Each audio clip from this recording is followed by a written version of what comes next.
And in the frame, why is my head all in the camera? Actual recording is higher quality, they tell me. Yeah. Hey, We won't be this pixelated welcome. in real life or on the recording. You know what I mean?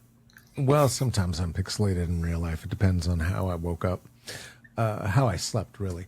Welcome to Strategy and Solidarity Pod. This is an act of defiance and celebration of the things that bring us comfort, solace, and joy in this cold planet. Together alone, I am Carlos Kareem Wyndham. And I'm Theresa Logan. How are you doing today, my friend? How's your nervous system? I'm doing okay. I'm still exhausted, still in the chaos of moving and getting settled and discovering all the new surprises that my 100-year-old house has to share with me. I'd love to know them all while I have a 1-year home warranty. And I need to go read it to discover if it does, in fact, actually cover anything useful. What are the surprises that you found of late? Last night, I found water dripping out of my kitchen cupboard that somehow seems to be coming, I'm not sure how, from the bathtub. My child took a bath, and then there was a small puddle on the edge of the cupboard dripping into the dish drain below. And I had seen some water pool up there before, and I just thought it was like from the dishes, but it was dripping just out of one shelf in the cupboard, but I couldn't find anywhere else that the water was entering from. The wall wasn't wet, the ceiling of the cupboard wasn't wet, the side of the cupboard wasn't wet, just the bottom shelf of the kitchen cupboard had a small puddle of water on it. I can't tell where it's coming from, but it appears to be like the floor from the cupboard bathtub. or like something up? The cupboard kind of up next to the kitchen sink. Not the one right above the kitchen sink, the one to the left of the kitchen sink. So it's a high cupboard on the wall. Okay. It does appear to be right under the bathroom above, but okay, well, I feel like I should be able to find the entry point at least. So anyway, that's the new one. The previous surprise was that my whole entire driveway, because I live in a neighborhood with no sidewalks, turned into a giant mud pit with mud about a half a foot deep. And now I have to figure out how to source a very large truckload of gravel, which is not the thing I would most like to be spending my money on right now. Crushed rocks, so that I don't have to wade through. Can I buy some ground? Can I buy the ground, please? Of mud to take my garbage out. Just a chunk of ground. If I could get one of those. Anyway, I could go on and on, but I'm not going to. That's how I'm doing. But I'm good. My nervous system is resourced enough to, laugh at what I can laugh at and figure out what can wait and what I can do today. And yeah, I'm tired, but I'm good. How about you? How's your nervous system doing? My nervous system is doing better now. I began my day with news and information after bombing on stage last night for the first time in... Oh, no. I don't remember, a long time. The thing Were is, you in a though, room full as I of straight reflect white on men, it, or what happened? well, one, yes. That's never good. Two, no. Not my audience, not the people who are looking for my commentary of the day. And a bunch of dudes in t-shirts watching a sports game or something. Well, no, they actually were there for the thing. And so what happened was that because it's called new bits or whatever, like I was just doing some new material that for me just means, okay, just talk and see what's on my mind. And then I'll figure out a different time if there's funny stuff in there.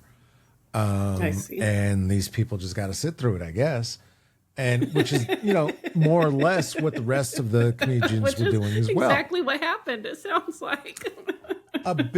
a bit, sort of. So it began, and I was, rightly and funnily making white people uncomfortable. It was very on point. It was very on much brand. as it should be.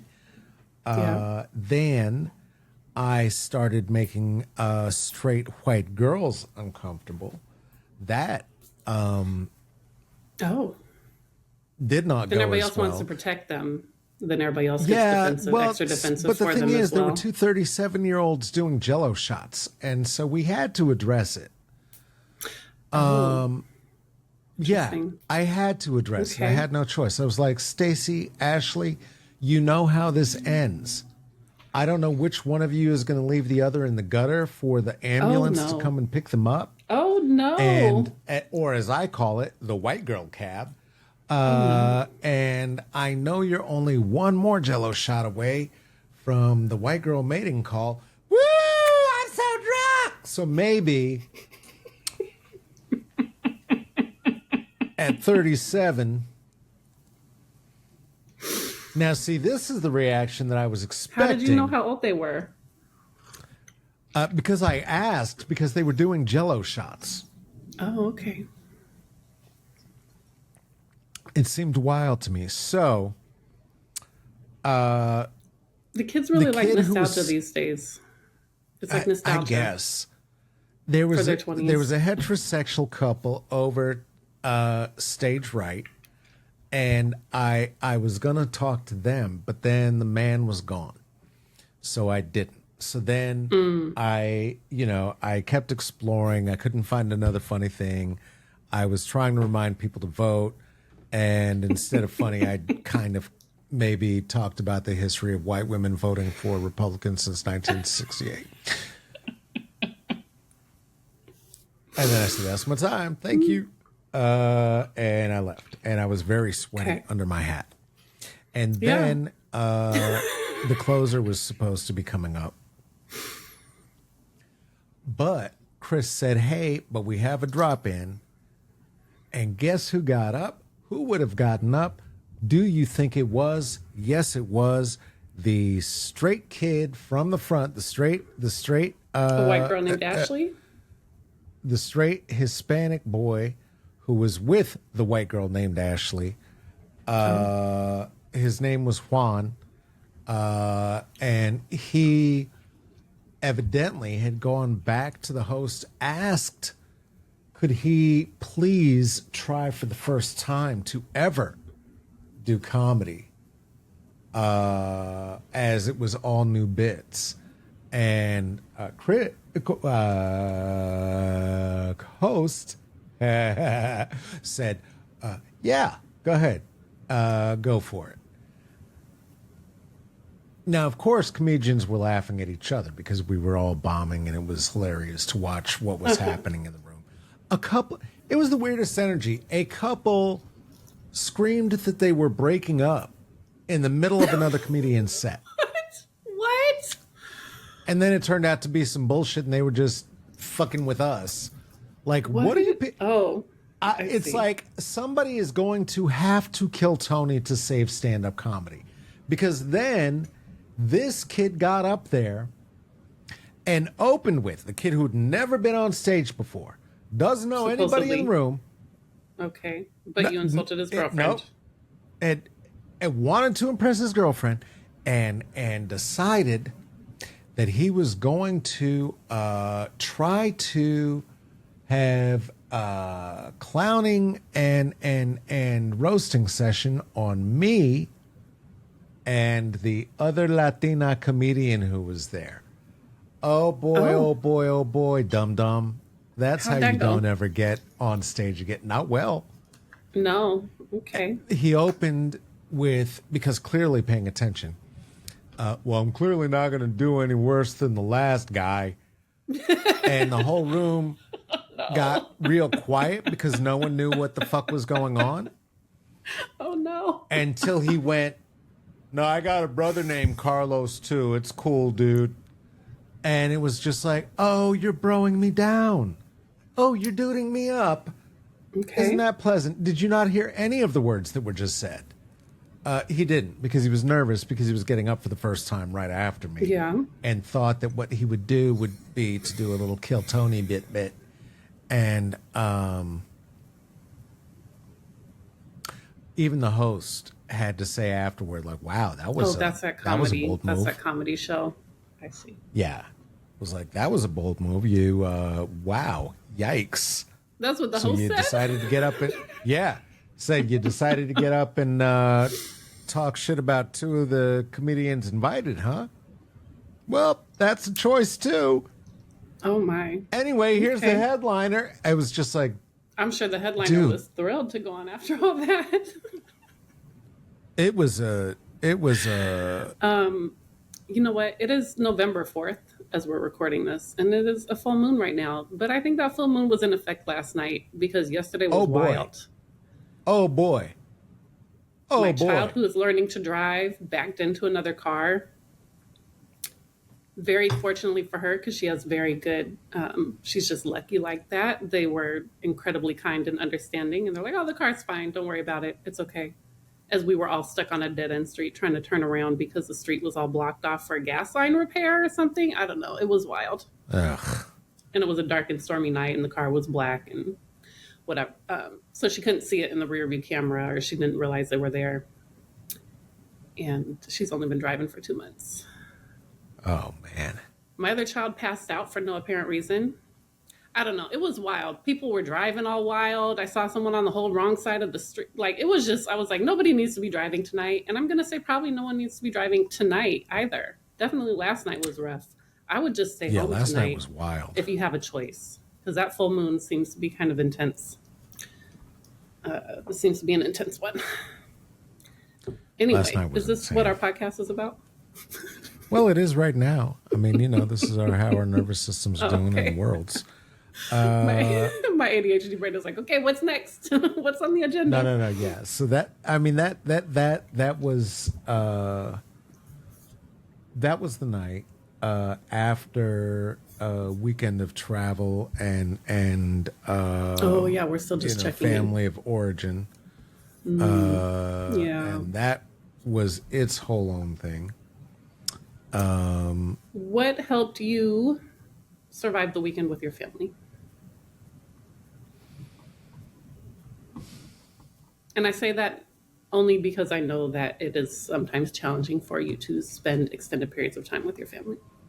Oh yeah. Well, it wasn't extended. That it was mercifully short. That was the best Okay. part of You it. kept it within reasonable limits. Reasonable limits. Because we were guests, it was not as easy to create our own accommodations. So we were in the Airbnb with everybody. That was a lot. But Was we it? both discussed. Was it? Sorry, I was just going to ask: was it easier to Yeah. manage what you needed being not like in your family home, or you're saying that it was more challenging because there wasn't enough space? It was just not enough space, just in general. I just need more space than that. Yeah. In the home of my family of origin, I can bounce. I know the area well enough to just go wherever. Yeah, not so much out there. I mean, it was fine. The other thing is that the processing of again, full moon energy, right? Letting go, and in this case, we were spreading my mom's ashes along with my son's ashes to where my son's ashes are after 7 years of holding them. Oh wow. I would say don't do that. One, two. Don't they wait will that also long. Is that what you're saying? well, they'll cement in there for if you leave them in too long. Oh no. And don't ever move the urn. And evidently that's part of the choices that were made prior Oh my. as well. But um, being there to witness and hold space for, in particular, the children and the youngs through the process was nice. They got to do Halloween. They did Halloween in HP, which was weird. They were not prepared. I told them, but like, oh no, we were in Bayview. We weren't in HP, but yeah. What were they not Bay is prepared not. for? The Bay is not here. The Bay is not Portland. What were they not prepared for? Oh, urban kids. Urban kids. Real urban kids. Like I was Urban like, okay, kids. all right, go ahead, go have a good time. And it did mean they were able to go trick or treating at. I think they didn't even go out until 8 or 9, and the block was jumping. But it also meant coming back with all sorts of stories, including being frightened by somebody dressed as a clown named Arthur. I don't know what that means. But that happened as well. So, all in all, it was a good trip. It was a good trip being able to help them, and be there to witness the letting go. Yeah. Is there one thing about your mom that you love that you'd be willing to share? One thing I loved about my Or mom. one memory? I mean, so many.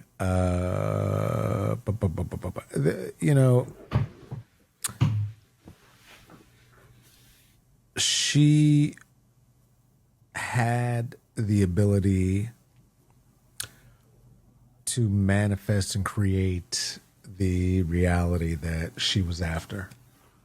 And listen, if you do your little magic spells and you get what you want, and then what you want ain't what you want, but then you keep fighting for it to be what it is, it doesn't mean you're going to be happy to get that you got everything you wanted. That it didn't create euphoria.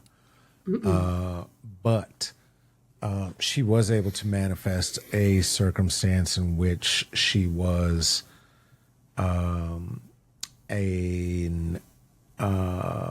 safely middle class comfort and able to indulge her love for jewelry and clothes and perfumes, which I clearly inherited. And that kind of material stability is not something she had as a child, I'm guessing. oh no. She grew up on a farm, on a very deserty property that still is. I don't know what it's like now. farm in but New Mexico? when I was there, it was yeah. What grows in New Mexico Mexico? has a lot of farmland. I mean, people, they have dogs. They have little orchards. So peaches. A lot of people grow peaches. Interesting. I didn't know that. Not apples, apricots, Okay. pears. You can do with irrigation, and and everybody's irrigating the land and whatever. So you're getting water to be able to do carrots and da da da. But you have to do irrigation because of all of the it's a semi-arid desert. Milagro Beanfield War was not a pretendy situation. It's very much that kind of a. All right, who has water and how do we get it over here to grow something other than beans? So yeah, that was the kind of hers was not quite that sophisticated, right? My grandfather was fighting in the Second World War. No, Korea. I don't remember now. I don't know. My grandfather was fighting someplace. And so she was raised by my grandma in, very modest, but solid. neighborhood, and going from modest but solid to comfortable and a little bit lavish. I would not have recognized it as such from the perspective of having grown up in Boulder and gone through the transformations with my family with a very clear awareness, as most of it went through adolescence. But when I go back, I definitely, I can see what they built and what she built and what she worked really hard to sustain. And even if we were all cast as characters in that play, she produced a good one. She produced a good one. Yeah. Thank you for sharing. Okay. Yeah. It was good for the youngs to be able to be there. The other ceremonies were not really, I don't know, just not family oriented in that same way. It was very public stuff and happened at the school she taught at for 30 odd years. It was lovely. But this was your family moment. Yeah, this was that. Yeah. Sounds like it was the challenges and the connection and the memories and the annoyances, just because family comes with all of those things. But it's almost like family, You can have a family, you can have a vacation. Pick. Not having both. I was just thinking about that last night. I was setting up because we just moved, I was setting up my daughter's bed and hanging up the little lights, and she got a little canopy situation happening on a $60 Facebook Marketplace bed I bought her because the old one she had didn't fit in the room. And I was just thinking about how kids just have no idea, right? That they don't know what their parents went from, and the things that they take for granted or that are just their baseline are so far beyond anything I could have even dreamed of. Even just that little bed with the little starlights and the cute curtains or whatever, like, no. I shared a bunk bed with my sister till I was in college, and we had the same sheets and covers on those beds the entire time we lived in that house. And I did not pick them out. My mother did. She did the best. But it's just like the things that we take for granted as our baseline when we don't know what came before. And like we can take a guess, right? Like you for your mother, me for mine. My kids for us. But it's interesting just how quickly things can change and shift and how we lose sight of what was and take for granted what is, dreaming about what will be. Right. In the streams of time. With all that, let's take a little break and come right back. Sounds good. Say hi to the kids. I just said we're recording, and then they start talking. All right, I'll go check in with them on the break. All right. See you in a minute. Hey, welcome back. So that's what life is like with family. We talked about that, all that good stuff. And then we talked about what we're supposed to talk about. And then I forgot because I have MS. And then I took it off the screen because I thought that'd be a good idea. But what is something that's bringing you solace, comfort, or joy right now, T? Are we going to go do back and do more of that? What does something bring you comfort or solace or joy? Did you see that? Did you see that transition? That was so great. I'm smooth. I thought that was enough check-in and we could talk about other things now. Solace, comfort, or joy. There's a little pond with goldfish in it in my backyard, and it's quite lovely. And the water helps drown out some of the noise of the freeways and the airports that I live near. And despite being in the very middle of the city in that way, it still helps me feel like connected to nature and life and the elements. And it's a lovely little place to just go sit for a minute and feed the fishies. And yeah, how about you? I will say, actually I will say my plants. I did some plant tending and rearranging yesterday. there was a baby in my kitchen who was just struggling. A plant baby? Yeah, and I couldn't figure Okay. out how to. Well, yeah, clearly I've turned into like you can't see all of what's going on around here, but like it's I turned into like an internet meme. It's like living in an Instagram photo. It's ridiculous. So many plants. Something from the 2020s, and the from 2020 precisely, actually. But why'd that happen? But anything happened in 2020? But the plant that was in the kitchen, there was just no way for it to get enough light given the situation of the building, and the idea of leaving the kitchen overhead light on 24/7 and putting like plant lights in there, which I've done in another room. No, I don't. I don't like an overhead light, and I did not want the kitchen to be that kind of situation.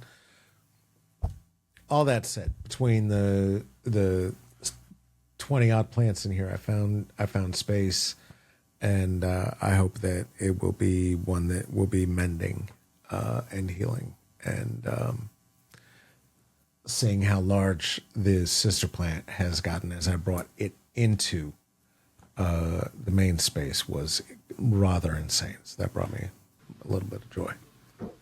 I was just trying to get some of my plants situated because right now they've just been shoved in front of whatever window had a space to set them on. But my plants have to be hardy because they have to be able to survive me forgetting to water them for a week or so. So if they can't survive that, then they're not going to survive in my home. They have to be hardy. Right, right. Well, I've not speaking gone of to things the that have to be hardy, extent one you thing have. that could be hardy would be Okay. democracy in the West. I'd get a grow light for democracy. I would invest in a grow light for democracy if I could. Did you like that segue? I am so Petty. smooth with it. Can we just hand out little cuttings of democracy? Right? I'll Plant grow them it in each out. other's homes. Shoo, my house will be just so democratic with a small D. You don't even know. Do all the plants get a vote? All the plants get a vote? All the plants have options of vote. The watering happens on the correct cycles. It's all relationship. I breathe out carbon dioxide. They breathe out oxygen. We have a situation. We have a Mutually situationship. beneficial interdependence. Right. Mutually beneficial interdependence. That's what I'm striving for. But I will say my Just house the is not a same way. democracy. I tell the children very clearly, I would like your input. I will take your input into consideration. I will be making the final decision. We're not going to vote on it most of the time. On occasion, there might be something we vote on, but mostly I let them know, like, I'll take things into consideration, but I'm going to make the final decision. Yeah. But I let So them what make have been decisions as much as I can. What have been your final decisions regarding the state of your voter ballot? Have you gotten there yet? I have not today yet. I need to find it in a box somewhere. That will help me get my office organized because this is not actually my office. I'm still sitting at my dining room table because my office is full of boxes, as is almost every room in my house. I got my kitchen together so we can eat. And I got my That's laundry perfect. together so we can wash our clothes. And then my office is next on the list. And having to go find my ballot in one of those boxes in the office. Like, I know it's like in I know the ones I need to look in. It's not like any random box. Like, I have an idea where it is. Right. I need to go get it and look at it. I've not given it a lot of thought or attention because generally we're in an off year where there isn't a whole lot on the ballot as far as I know, but there is I think a local bond for parks that I definitely want to support. How about you? Is there something else on there that is of utmost importance that I may have missed?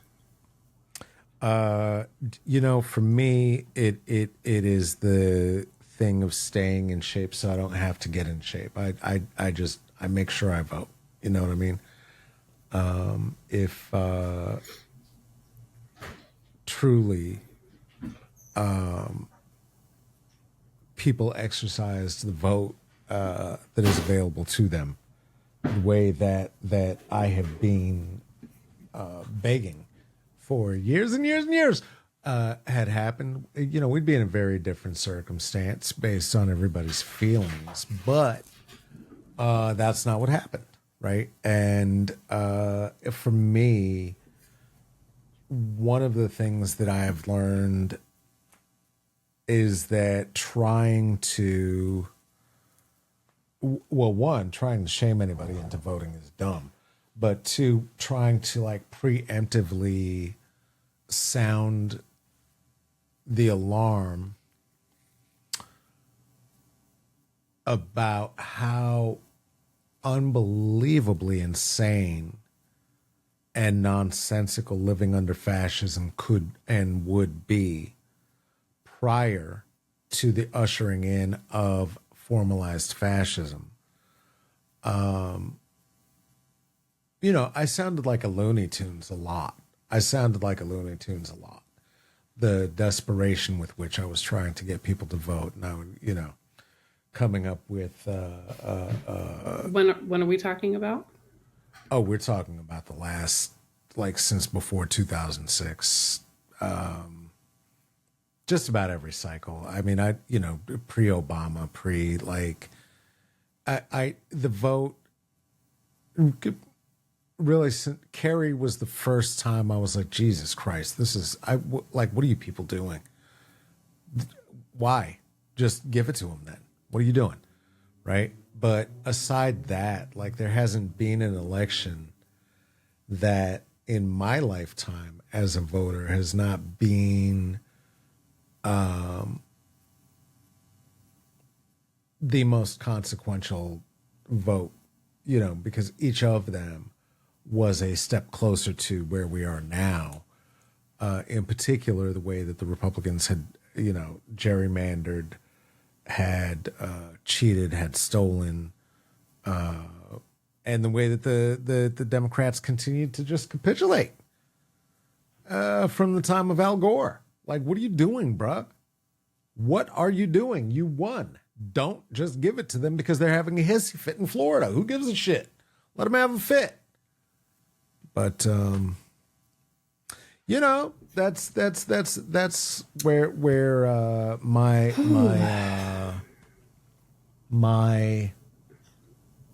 consistency comes from.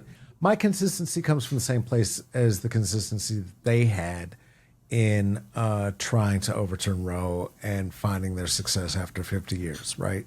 Like, I am not willing to bend the knee to their bullshit.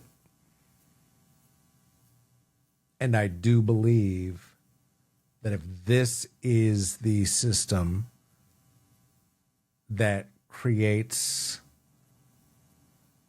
political safeguards, can create political safeguards for the most impacted, then I am going to participate and I'm going to try to protect those safeguards and reinforce those safeguards. It is disheartening. It is disheartening, though. It's like being a fan of the Jets or the Mets, or I don't know what another sports team is that's bad at stuff is. One of those.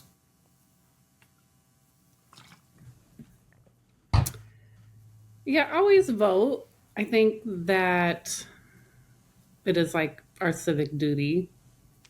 It's not enough alone, right? Voting alone is not enough, especially when you're dissatisfied with the options available on the ballot.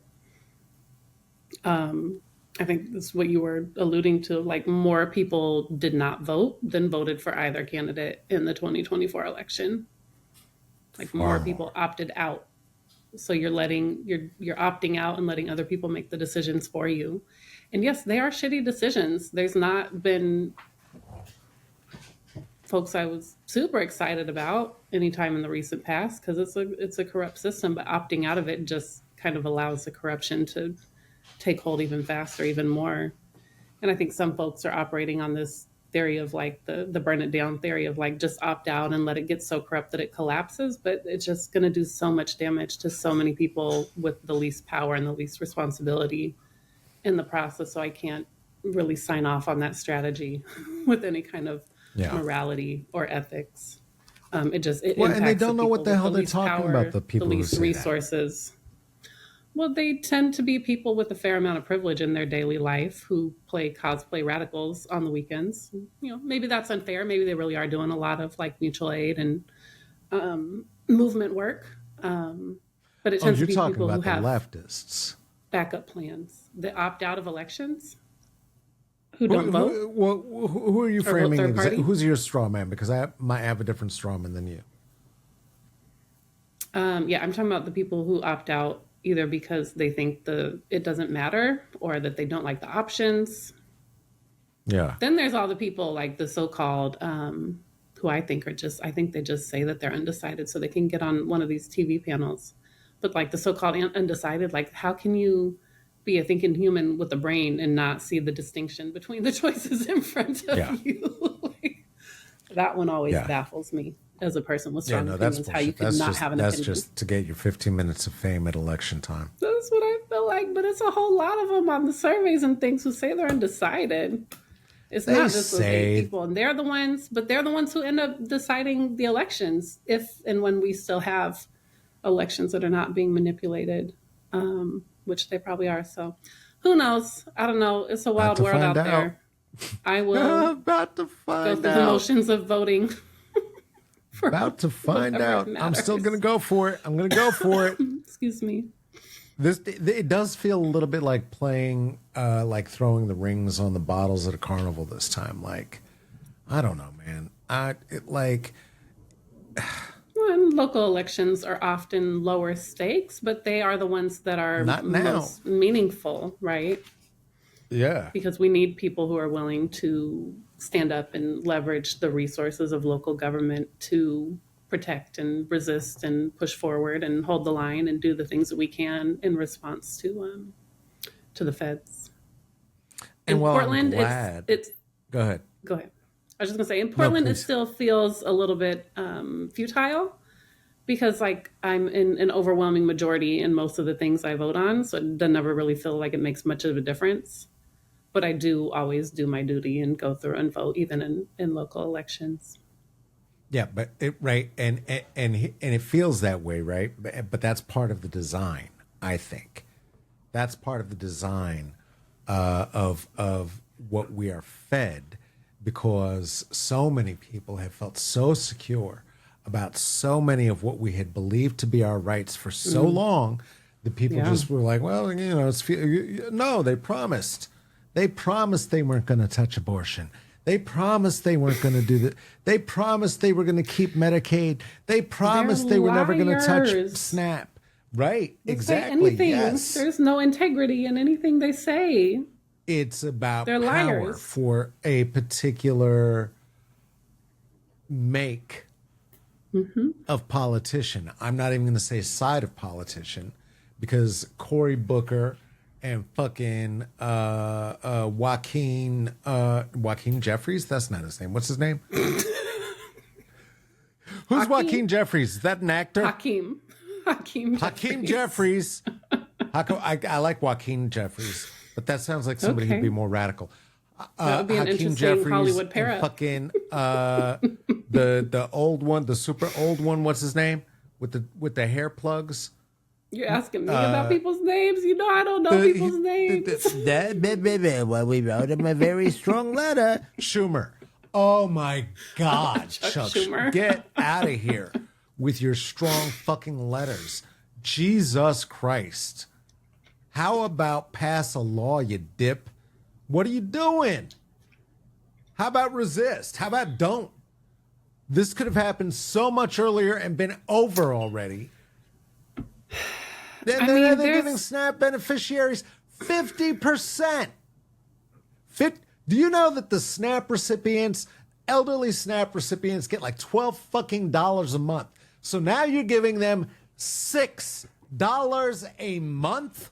What the fuck kind of thing are you doing? If they were only getting $12 in the first place, it wasn't doing much for them because it's on the eligibility, right? Like how much you make and blah, blah, blah, blah, blah. Yeah, no, it was I'm gonna not say doing a lot. 50% is And better than watching them zero. stretch If you need to eat, if you usually get and 300, you watching them get stretch the 150. budget to something But that was doable for a month was rough, right? Because it yeah, means you're matching it with shoe pantries. You're matching with food pantries.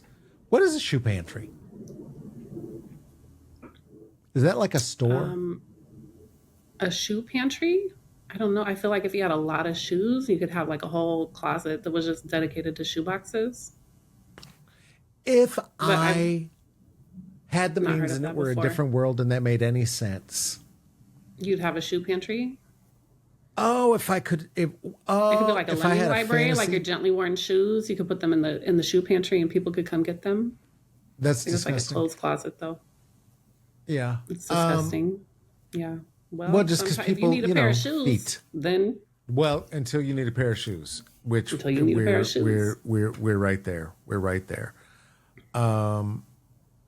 Yeah, no, going to the food pantry, supplementing it with EBT, supplementing that with all of the recipes of like, okay, well, I'm not going to buy meat when it's fresh.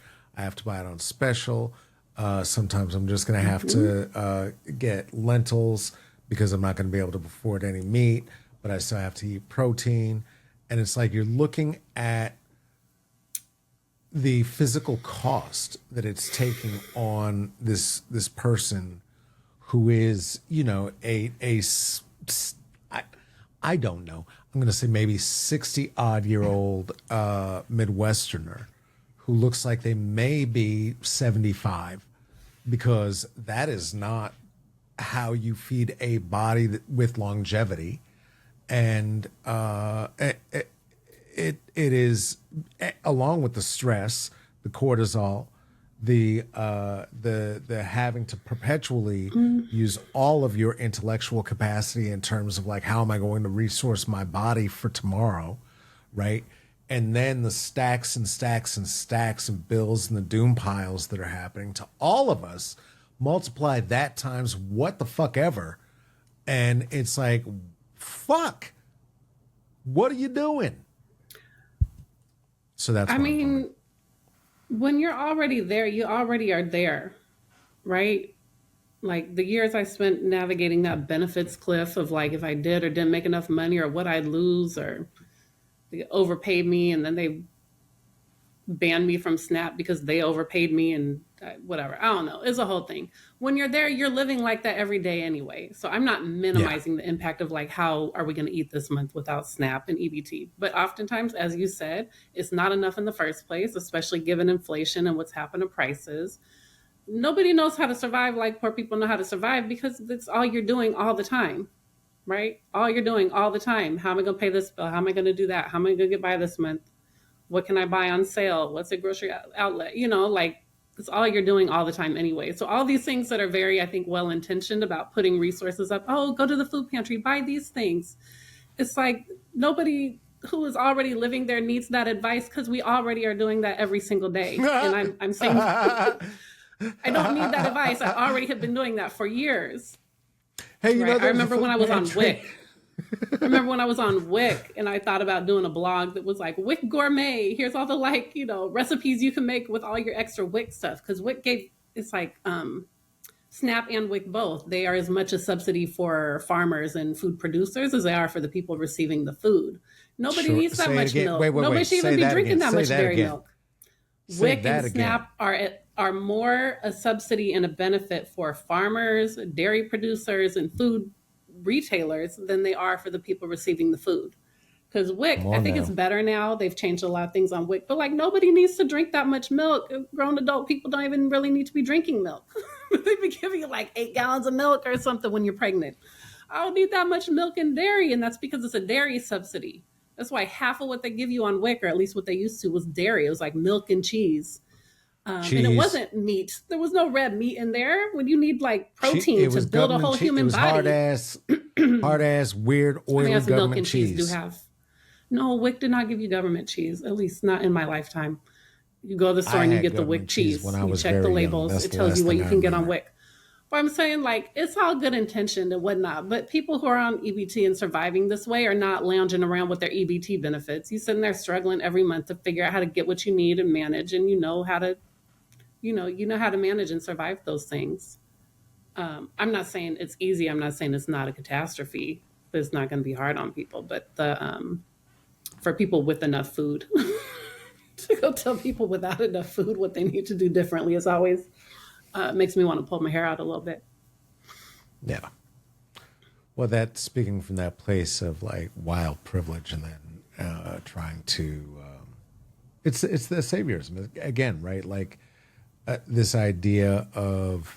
Well, not again. This wasn't in our conversation. This was during the Tuesday moment this week.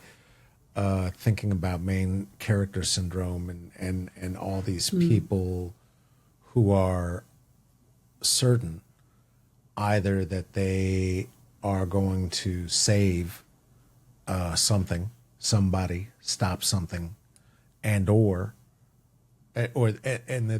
they're the one. They've got the answer, right? Which was part of what was wild in that Cory Booker interview with the wine moms.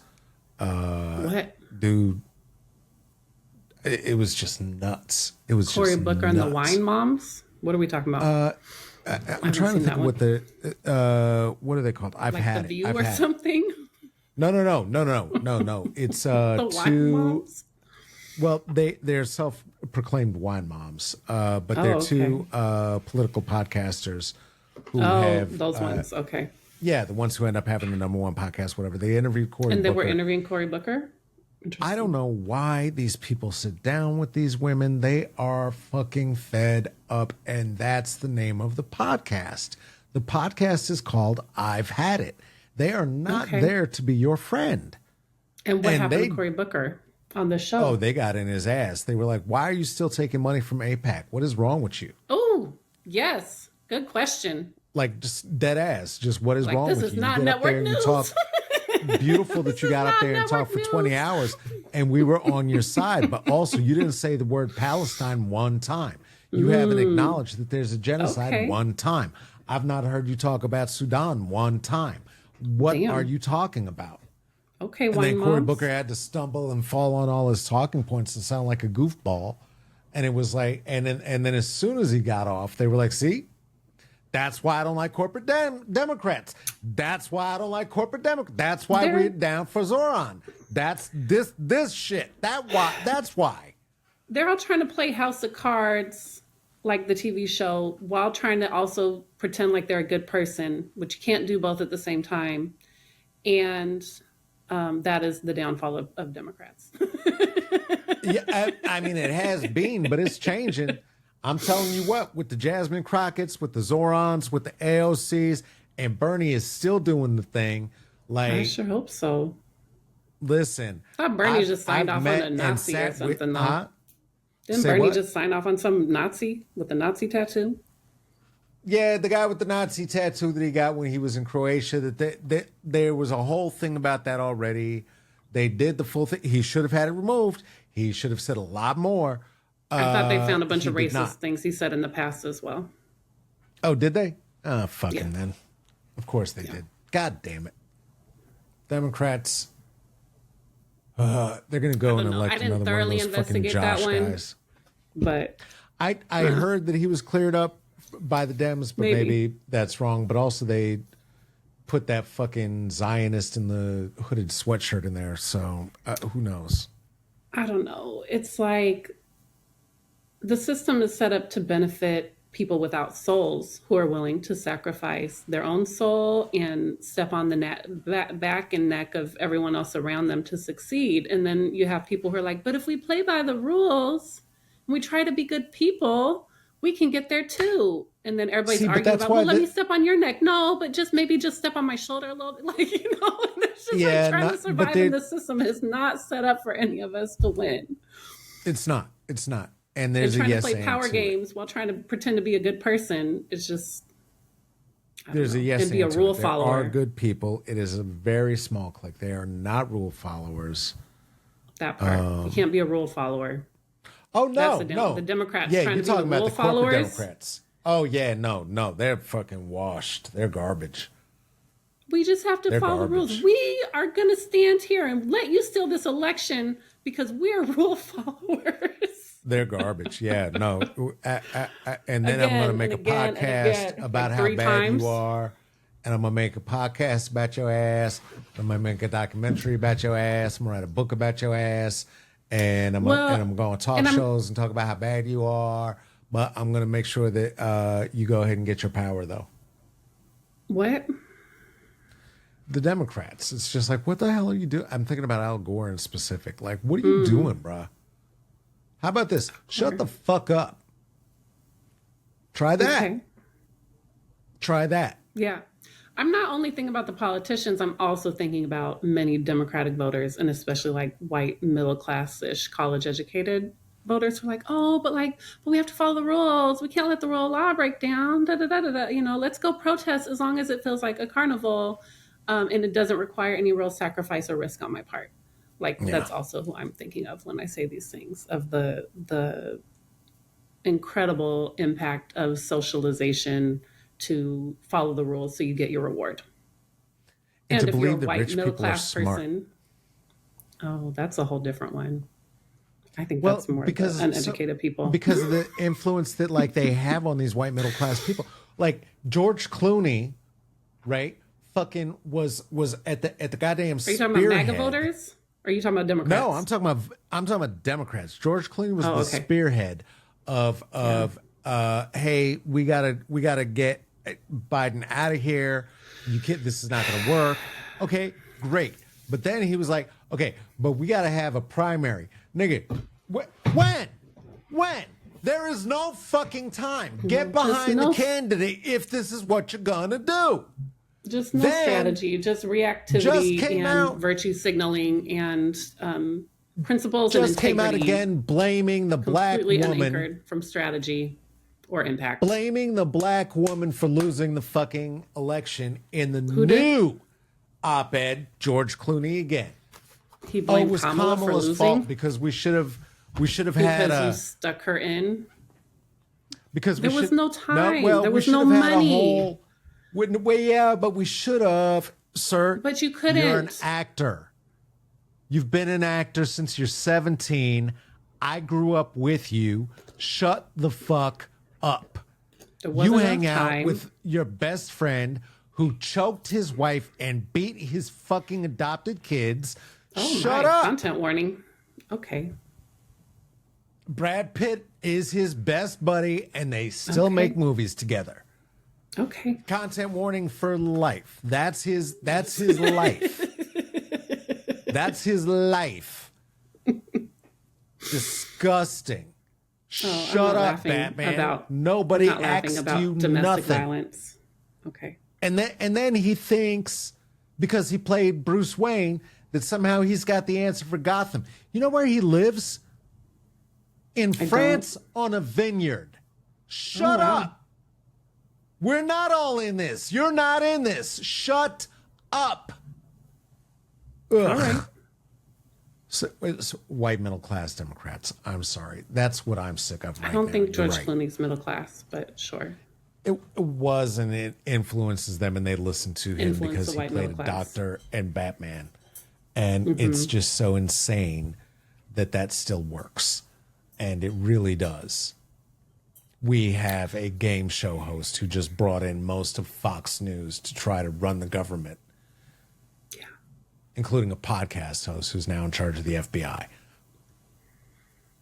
I mean, my question, and this is the one that I'm posing in our strategy and solidarity community this month as well, is like, if we look at periods of transformation in our own lives, probably a significant number of like intense transformations came from things that we had no choice in, that were not things we planned or chose or would have embraced. Losses a lot of time can spur us towards transformation. Trauma can sometimes spur us towards transformation. Can sometimes. I love that frame. Transformation isn't necessarily, I'm thinking about it in more of like a growth oriented transformation, but there's certainly transformation just means change, and it can be change for the better or for the worse. And we're in a moment of transformation. There's no going back. There's no way to Oh no. recover what's been dismantled in the US government already. And it was a rotten, festering disaster in the first place. So for me, the Yeah, question no, is it's a like, 10-year rebuild. It's a 10-year rebuild from this point to build something at a else. Like, this is minimum, over. and I don't even know Yeah. at this point if we could hold on to anything for 10 years with the like wild swings back and forth we've been doing for the past 16. Yeah. I mean, psychically, Like to even psychically, hold the on to enough power to energetically, start to it's going to happen rebuild. for a decade. Yeah. But I hear what you're saying. So, I mean, I saw someone posted something the other day and they're like, no, most of what we're dealing with right now goes all the way back to Reagan. We're still dealing with the impacts and the fallout of Reagan's administration Oh, yeah. 40 Which was some the years fallout later. from Carter. Yeah. Because he was pissed Right. at the Democrats. So it's not just 10 years, it's not just one election. And for me, it's letting go of that desire to go back, right? Their whole thing was go back, make America great again for white people who benefit from colonization and racial hierarchies is the part they didn't say out loud. But I think for white middle class Democrats and others who are kind of attached to that American dream and that myth of the American dream to also let go of like there is no going back. There is no going back to what was before COVID and what was when Obama was the Feeling forward president. just Like there's a no little bit going more? back. So if we're stuck in this moment of There you go. transformation that we did not choose and did not ask for, what do we do with it to start shifting towards where we come out on the other side? And just thinking about what lessons can we learn from the transformations we have,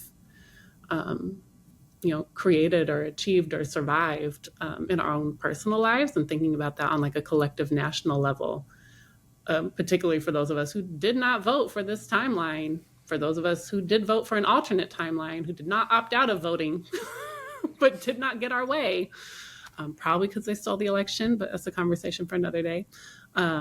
What is the future to start looking towards? Like surviving the crisis moment, but to get out of the reactivity, to get out of the belief that following the rules is going to save us, or following the rules will get us some cookie or some reward down the line, and start thinking about what are the rules that we need to change. To come back to my thing about a constitutional convention, what new system of law or shared agreements about how we create a society of mutually beneficial interdependence, like you and your plants, is going to help us build something on the other side of this, for the kids and the grandkids and whoever survives, because we're not all going to survive it. But I think to intentionally find a way to pull ourselves out of trying to hold on to what's already crumbling, trying to go back to what no longer exists and never will again.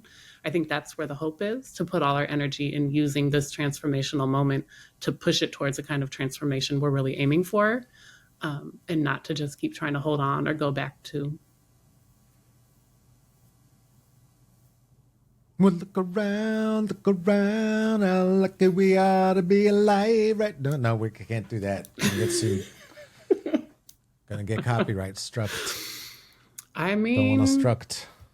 there's a tremendous amount of opportunity if we can find it. It feels very scary and very uncertain, because most of what we have taken for granted or known feels like it's collapsing all around us. And yet I have electricity and running water, even if some of it's in my kitchen cupboards. And my children are safe and healthy enough. The one is home from school today. And to remember to not use it to bypass, but to count my blessings, to just remember that life is still good, and figure out what's the one next thing I can do to help take this transformational moment towards a future in which all of our descendants can thrive. But I don't know. I saw The Long Walk this weekend, the new Stephen King flick, which thematically, as with Hamilton, speaks to exactly what you're talking about, right? more specifically, not just the idea of look around at how truly lucky we are, how many people are not alive, why they're not alive, the wickedry that is happening about us, most of which we are not the deciders of, right? It's just a matter of like how deeply you're willing to participate, and knowing that there's a direct exchange of wealth for your willingness to participate in the evil in the system that has been, and that was the last time that there was a global revolution as such, right? And I'm not just going back to Vietnam, not just going back to the 60s. I'm talking about going all the way back to the foundations of the United States, going all the way back to the colonies, and looking at what the agenda was in terms of taking those risks and finding joy, finding beauty, defining what is beautiful in a world in which they were creating much of what was ugly, right? But still able to find beauty in their days, right? Through the harm that they were creating and experiencing, subjecting people to and being subjected to, and still finding beauty in the world and beauty in their own lives, being able to recognize, as you were speaking to, the beauty in these moments, and that there is nothing that they can do to take away the sky. There is nothing that they can do to take away the weather. There is nothing that they can do to take away the sounds of the birds. There is nothing that they can do to take away the fact that plants exist. There is beauty no matter what. No matter what. And holding that, even if you have volunteered for a one-way trip, which, by the way, all of us have. P.S. No one gets out alive. So between here and there, right, where are you going to find beauty? We're all going to experience hazards. The world is a hazardous place. No shit. Right? But, where are you going to find, and how, for me, becomes the question then. Are you going to embrace the beauty? Right? And not to, especially during this time of letting go, especially during the full moon, not to hold on to old patterns, old habits, old ideas, right, that are going to be with you for the next 5 years through this transition. Like, don't do that right now. Right now, what are the ones that you've been holding? For me, the exploration right now, obviously, I'm offering it a suggestion to whomever is listening, which is, dear God, why are you doing that? But, if that's what's happening, right? Because we made this for no one to listen to it. We made it for everybody. Hold on to deeply, the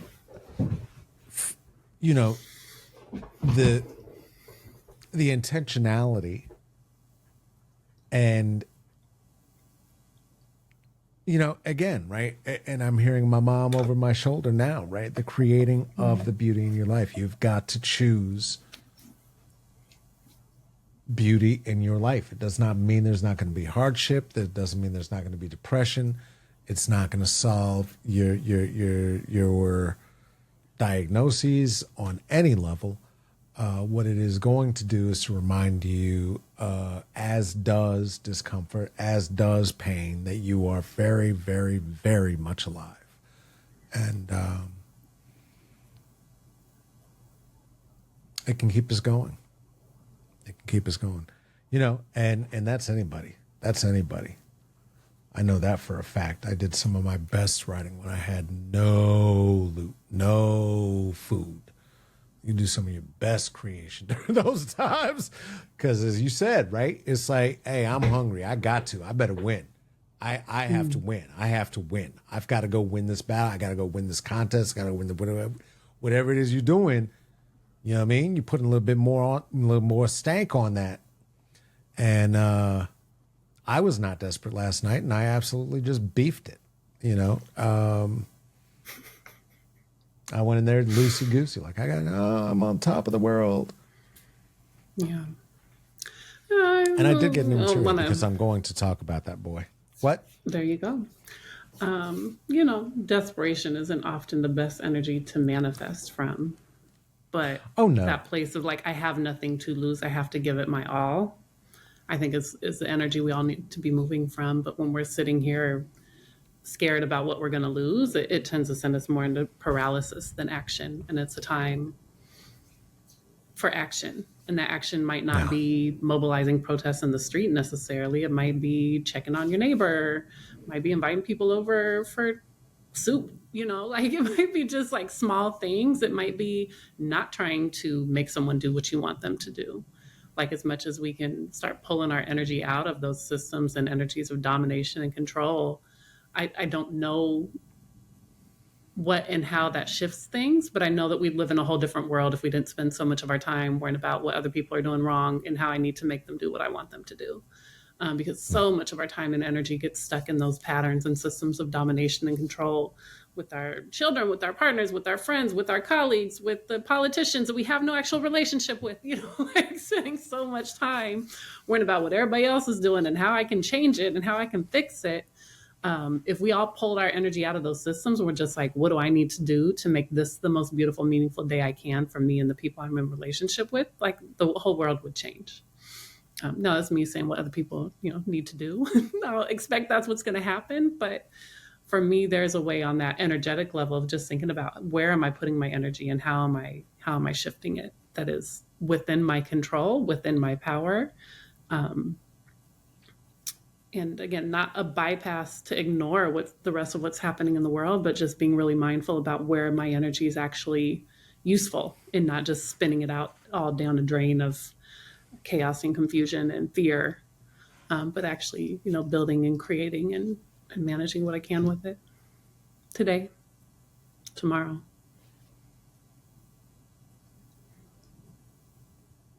Chop the wood, collect the water. Mm-hmm. Drop off your ballot. Absolutely. Drop off your ballot. To your point, you vote because it's time to vote. Saying. Pay attention. I don't know who I'm talking to. If you need to ask someone what to vote for because you don't know. I know. I mean, we're talking to. I mean, it's gonna be too late by the time anyone hears this. 2 days later, like unless I hope we get it out very quickly. I hope you dropped off your ballot. Oh, well, you all thank you for dropping off your ballot. Oh. That was great. We won everything. Oh. Think global, act local. Do your part. It's not enough, but it does matter. Deeply, deeply. And that's the kind of practical strategies we need right now. Feels like we've pretty much done it. Have we done a thing? I think so. All right. Do we have anything coming up we want to tell anybody about? We will be in St. Louis at the Just Narratives Conference hosted by Race Forward, November 12th to 15th, I believe. We'd love to connect with anyone else who might be at the conference or in the St. Louis area. We'll be presenting one of the breakout sessions on November 15th in the afternoon. I want to say maybe 1 o'clock, but I don't remember exactly. On DEI and narrative warfare. Hey. So we'd love to see people there. We'd love to see you in Strategy and Solidarity. Just go to strategyandsolidarity.org. You can sign up to become a member. And come join the conversation with us there. We have weekly events for wellness and strategy and special guests and a community of practice and support to navigate what's ours to do in this day. Hey, come join us there. If you are listening to this before the 8th, you can catch me and some of my yapping friends at Covert Cafe in Portland, Oregon, around 4 o'clock, 4 to 6. A little open mic that we do called Fucks of Life. Myself, Amanda Lynn Deal, Mix Dahlia Bell and Angelique Harrington. Of course, the Joes are always there serving you good food and wonderful sound. We'd like to thank Amani Will for the interstitial intro and outro music.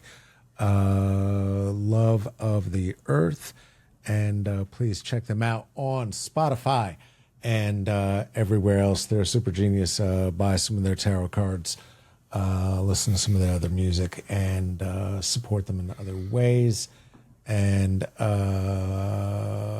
just for the hell of it, shout out to our folks at Wheelhouse and all of the old school participants of the, what was it, Emerging Soul Retreat? What the hell was the retreat called?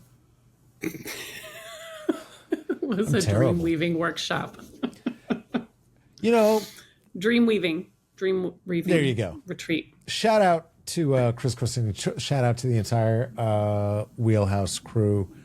Everybody out there who helped us. If you're in Lisbon, make sure to drop by. Do it. Who helped us to step forward, who helped us to continue to grow and continue to build this global community of which we are proud to be a part. And thank you for being here with us today. And now that's enough. Thanking everybody. Okay, bye.